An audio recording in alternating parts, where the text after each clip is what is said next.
Bueno, vamos a ver ahora lo que es la parte 2 de este día, que sería revisar lo que es la ley HIPAA que aplica al asistente médico, ¿verdad? La ley HIPAA es un componente de dos. Una es el seguro médico y la otra es la seguridad de la información médica de un paciente. Entonces, la ley HIPAA fue creada en el tiempo del presidente Bill Clinton, expresidente Bill Clinton. Y eso nos remonta más o menos a 1996, ¿verdad? Que se firmó como ley. La ley puntual, la palabra HIPAA quiere decir eh, Health Insurance Portability y Accountability Act. Pero si uno la traduce textualmente, quiere decir Ley de Responsabilidad y Portabilidad del Seguro de Salud. Entonces uno dice, ¿qué tiene que ver el seguro de salud con la información del paciente?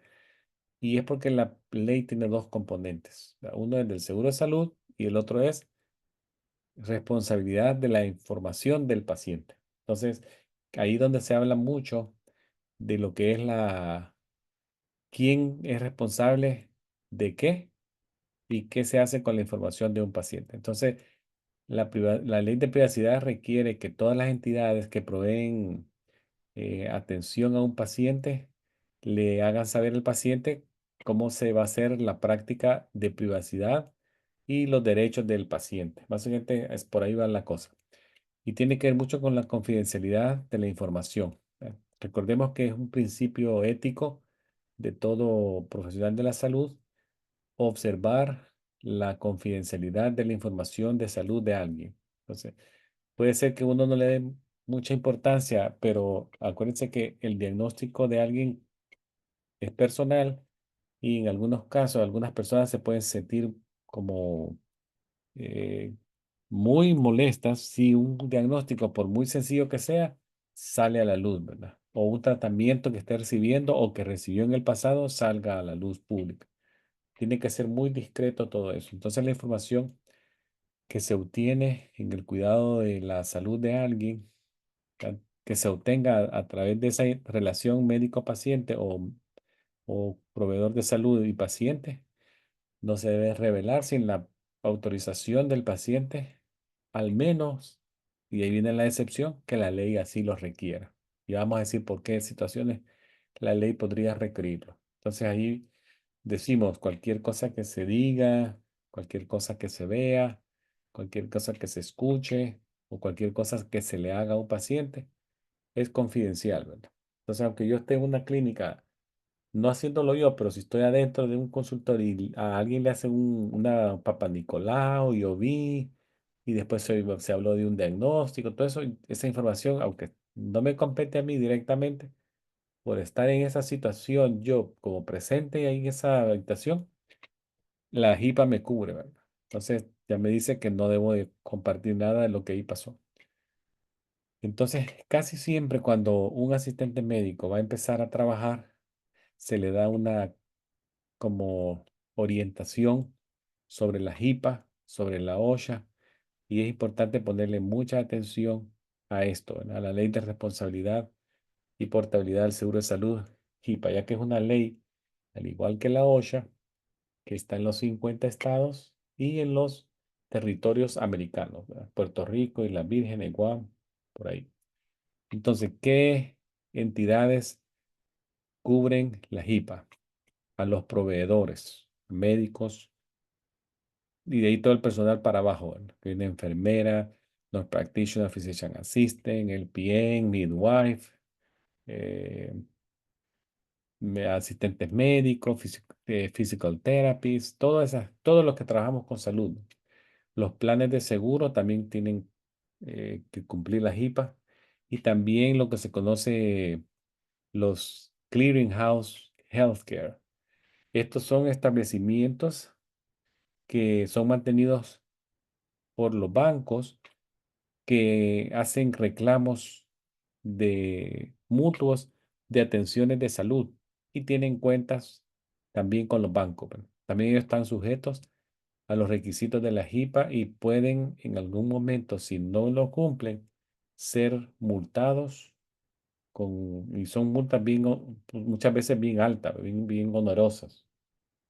Entonces, hay que ponerle mucha atención. Entonces, ahora vamos a hablar un poquito de lo que es los derechos de los pacientes. Vamos a avanzar acá. Si ustedes ven acá, en 1996 fue que se hizo efecto. El efecto en la práctica de la privacidad, ya lo dijimos, que son estándares nacionales que tienen como objetivo proteger la información de salud que está contenida en los récords médicos y cualquier información personal de salud de alguien. Ahora, ¿por qué se hace todo esto? Bueno, básicamente es por mantener la confidencialidad y esto de manera directa mejora la eficiencia y efectividad del cuidado de la salud. La información del paciente es confidencial. Ya dijimos que era un principio ético que hay que cumplirlo, a observarlo por todos, los asistentes médicos también. Y luego también ya lo mencionamos que toda información que se discuta acerca del paciente se mantendrá en confidencialidad y no hay que ser muy curioso, ¿verdad? Aquí dice mantenerse en lo necesario a saber. ¿Qué es esto lo necesario a saber? Bueno, lo básico que el médico necesite saber de ese paciente para continuar con el tratamiento médico. Si algo que tuvo en una cirugía, por ejemplo, a una persona, pongámonos a pensar así, necesita información de un perfil lipídico, un resultado de un electrocardiograma, eso es lo necesario saber. Ya si esa señora en el pasado, hace 2, 3 años, tuvo una cirugía cosmética que le hicieron esto, eso sería ya ir más allá de la frase aquí, need to know, necesario saber. Entonces se utiliza lo más mínimo necesario para cumplir un tratamiento. Ahora, las reglas de seguridad de, que aplica la HIPAA tienen que ver con el equipo, por ejemplo, que vamos a utilizar. El equipo que se va a utilizar son, por ejemplo, computadoras, que tienen que utilizar ciertas reglas de seguridad. Entonces, básicamente las reglas de seguridad son estándares nacionales de reglas que pone la HIPAA para proteger la confidencialidad, la integridad de la información y la disponibilidad de esa información cuando se utilizan equipo electrónico que va a transmitir información protegida electrónica. Entonces, requiere que todas las entidades que van a hacer uso de ese tipo de transmisión de información mantengan como medidas de seguridad técnicas, o sea, que encriptadas, medidas de seguridad físicas, tener las laptops bajo llave cuando ya se van por la tarde todo el mundo, o apagarlas y tener palabras clave bien fuertes para que no se vulnere la información. Entonces, las reglas de seguridad aplican básicamente a la forma electrónica. Estas reglas de seguridad son más que todo a la parte electrónica. Y esto incluye información que se crea, que se recibe, que se mantiene en nubes o se transmite a través de las redes de Internet. Entonces, en otras palabras, esta regla de seguridad de información protegida de un paciente puede ser transmitida a través del Internet, sí, ¿verdad? Pero con muchas precauciones, porque si no, se vulnera información. Actualmente, yo lo he observado, se están mandando muchos fax a través de sistemas electrónicos. Ya el teléfono, aquel tradicional, la cajita que uno veía en las clínicas, ya quedó un poquito obsoleto, ¿verdad? Ahora están usando más como hasta las fotocopiadoras en los hospitales. Son fotocopiadoras, impresoras y son métodos electrónicos de envío de información.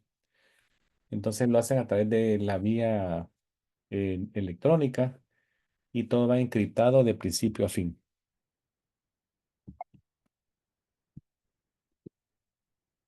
Entonces ahí están algunas reglas de seguridades.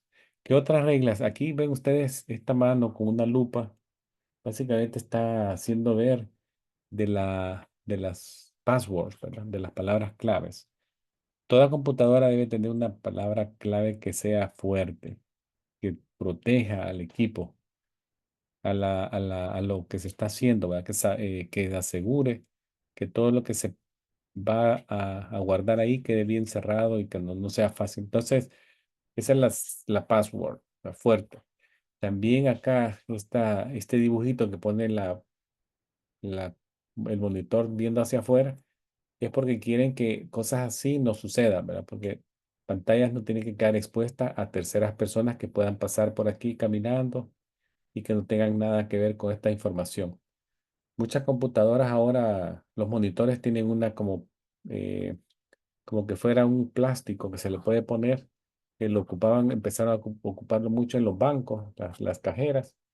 Ahora ya se ocupa también en áreas hospitalarias que si uno medio se hace un poquito para un lado, ya no lo ve, ¿verdad? Ya se ve como oscuro, como que fuera un polarizado. Solamente lo puede ver la persona que está de frente, que sirve para proteger la información en el monitor o en el teléfono. También yo he visto que muchas personas ya lo están usando en las pantallas de teléfono celular. Hay que tenerlo. También ellos sugieren para salvaguardar la información de algo que ya se utilizó, eh, meter lo que se conoce en inglés como shredder, como hacerlo papelitos, pero ínfimos, ¿verdad? Se mete el papel que ya se utilizó en estas máquinas que lo muerden tanto que y lo hacen como irreconocible. También otras empresas colectan documentos médicos que se van metiendo en unas cajas grandes, unos contenedores que posteriormente llega una compañía especial que hace solo eso, Shredder, y ellos llegan cada 2 o 3 días a la oficina, vacían estos grandes basureros de Shredder y ellos se los llevan a sus instalaciones y ellos lo hacen ahí. Entonces, se supone que todo ese documento que va ahí son porque contienen información protegida de salud y ya se usaron. Ahora otra sugerencia también es que guarden todo bajo llave o bajo códigos. Entonces, esos son cosas de reglas de seguridad, ¿verdad? Entonces, todas las computadoras, recuérdense, un buen password, usted va a tener acceso a una computadora y va a tener que ponerle un buen password, ¿verdad? Entonces, que sea fuerte, ya que está protegiendo el equipo electrónico que ustedes van a estar usando, ¿verdad?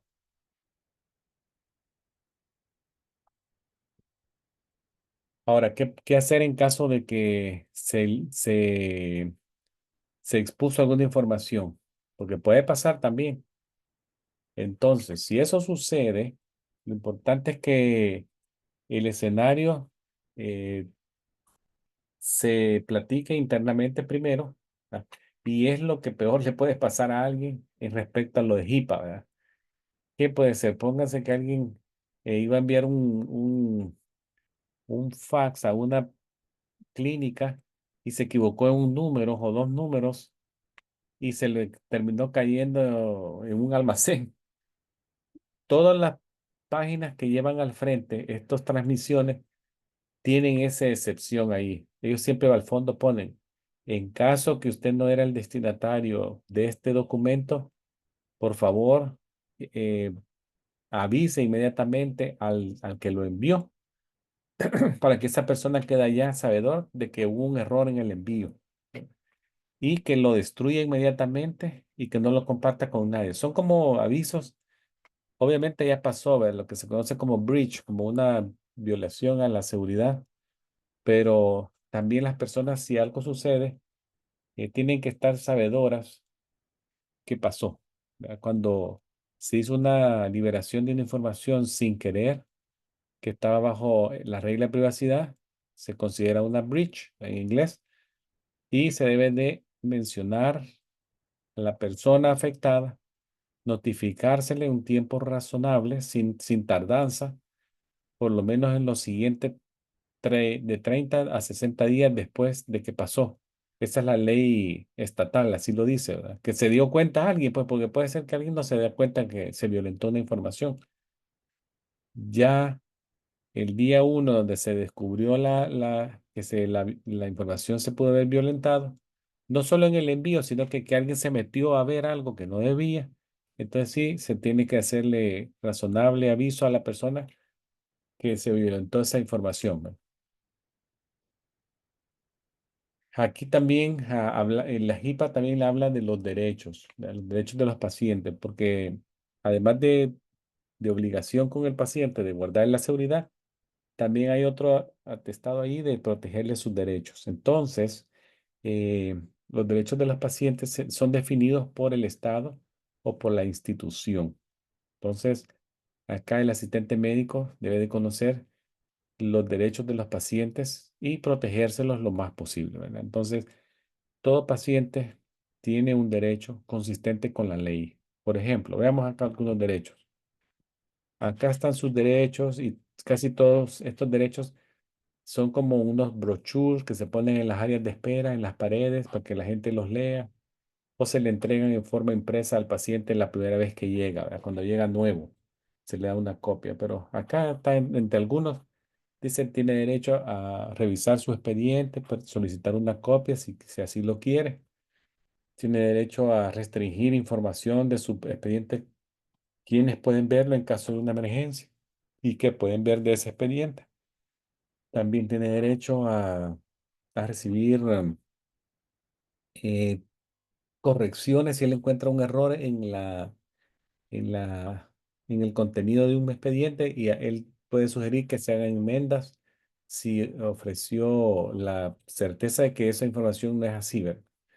Se la tienen que corregir. El paciente ya sabedor de cómo se va a usar su información y cómo se va a proteger, él firma de recibido y la fecha y eso queda ahí en su expediente. Algunos otros derechos son recibir tratamiento sin discriminación, recibir información del nombre del doctor que lo atiende en un hospital y su posición en el cargo, recibir información necesaria para tomar una decisión de tratamiento o cirugía, con lo que se conoce como consentimiento informado. También tiene derecho a recibir tratamiento del dolor, si así lo requiere.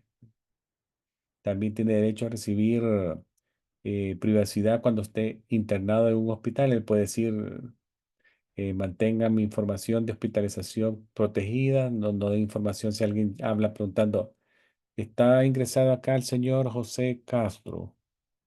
Porque la familia me dijo que estaba enfermo y que lo operaron ayer. Si él ha pedido protección de la información, probablemente el del hospital le va a decir, no, no hay nadie bajo ese nombre ingresado. Y ahí está él, ¿verdad? Pero él pidió privacidad mientras recibía una atención médica en un hospital. También tiene derecho a quejarse sin miedo a represalias, otro derecho. También tiene derecho a dar regalos anatómicos que se llaman, que son cuando él dice que puede donar partes de su cuerpo, ¿verdad? O tejidos de su cuerpo, córneas, y lo puede hacer directamente él o su proxy. Muchos de ellos ya tienen una tarjeta de donante, ¿verdad? Que dicen que ellos son donantes.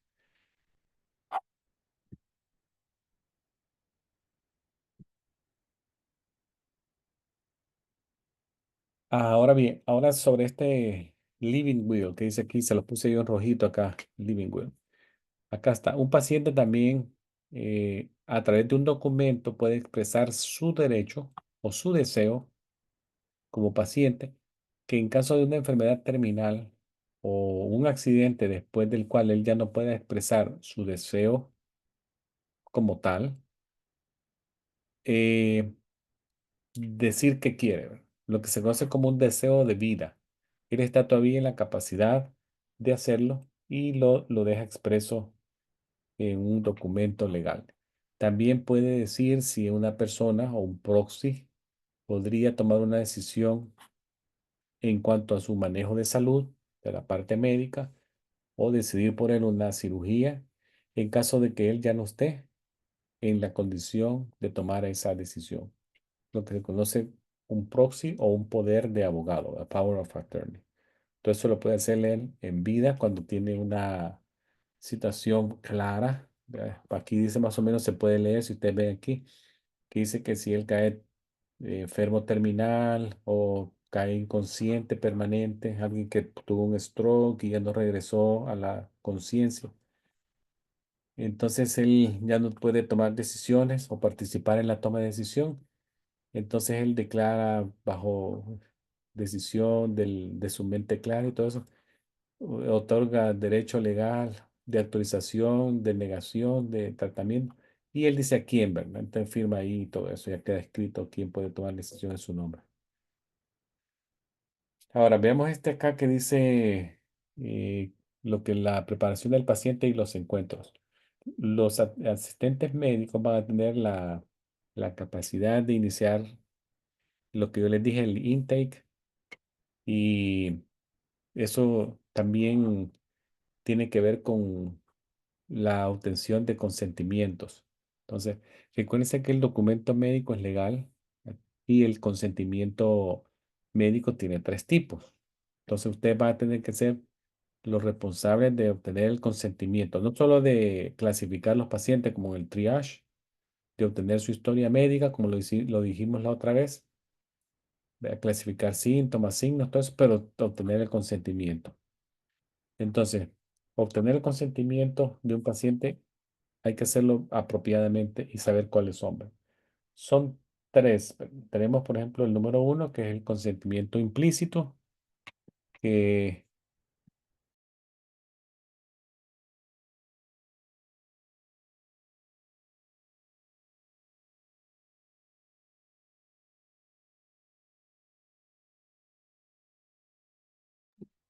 entonces tenemos el consentimiento de tres tipos. El número uno, que es el consentimiento implícito, que es cuando el paciente hace una cita en una clínica porque está interesado en que el médico le dé un tratamiento. O sea, solamente yo agarrar el teléfono, hacer una cita, ya es un consentimiento implícito.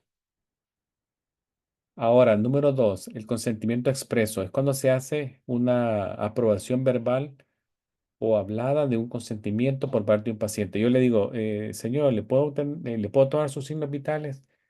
Sí, ese sería un consentimiento expreso, ¿verdad? Involucra una respuesta verbal de aprobación. Tal vez el más importante de todos, pues todos son importantes, pero este número tres, el consentimiento informado, aquí involucra el derecho del paciente a recibir un tratamiento, pero antes de eso, involucra recibir información que él entienda, y si es necesario se puede obtener a través de un intérprete si no habla inglés, de que el procedimiento específico a realizarse es necesario. ¿Va? Involucra que le expliquen los riesgos, por qué el procedimiento es necesario, por qué la aplicación del tratamiento procede, si hay alternativas de tratamiento y si esa alternativa también tiene riesgos, y también se refiere al riesgo del paciente si él se dice que no acepta. Acuérdense que él también tiene derecho a decir que no acepta, pero yo le tengo también que decir, bueno, si no acepta, pasa esto. Por ejemplo, alguien tiene una cirugía abdominal, una obstrucción abdominal, y el paciente no quiere operarse en ese instante, yo le digo, las alternativas son estas y estas, estos son los riesgos. También el riesgo de que usted no acepte es que puede pasar una situación de una ruptura de un intestino y todo eso, y que se produzca contaminación más extensa. Entonces, todos esos riesgos deben de explicarse y son la base del consentimiento informado, ¿verdad? Todo profesional médico tiene que asegurarse que su paciente entienda lo del consentimiento informado, y que el paciente, ya sabiendo eso, entonces él firma sí o no. La excepción viene con niños de menor edad, en donde ya el papá o el guardian tiene que dar de su parte, ¿verdad?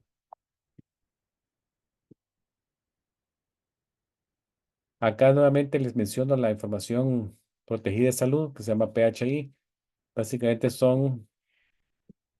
es la electrónica, lleva la E adelante, Electronic PHI, y el PHI o PHI de escrito.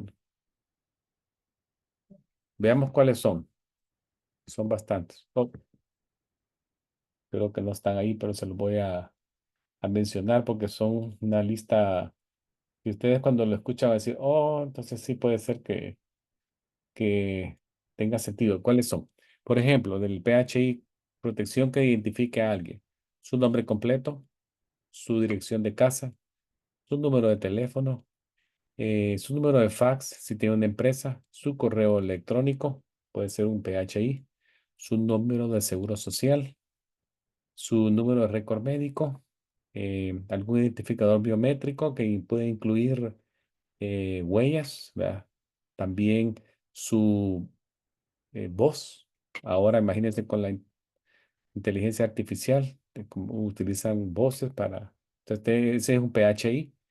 También fotografías de rostro completo de alguien, es un PHI. O imágenes de su cuerpo que lo identifiquen bastante bien, como puede ser tatuajes en ciertas áreas de su cuerpo, que si alguien lo ve, dice, oh, probablemente es esta persona, ¿verdad? Entonces, eso es también el PHI. Todo eso son cosas que tienen que estar protegidas por la ley.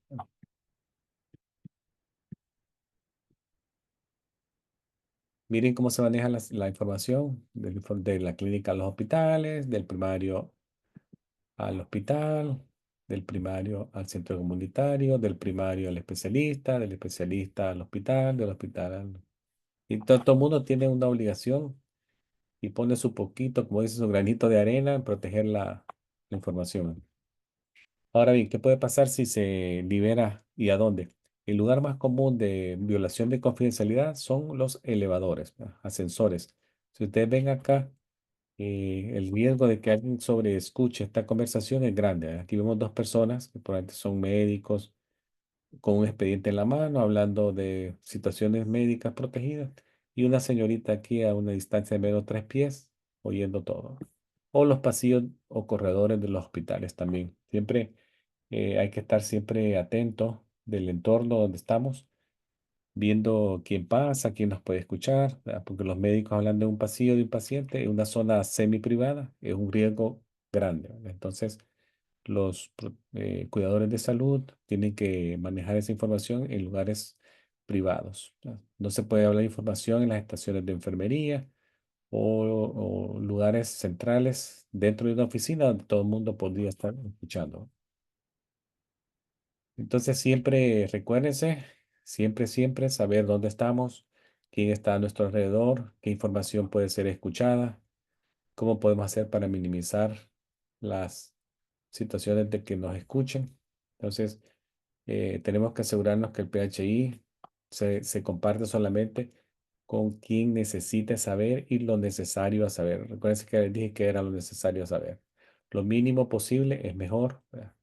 Lo necesario para proveer una atención de salud eficiente, segura y eficaz, ¿verdad?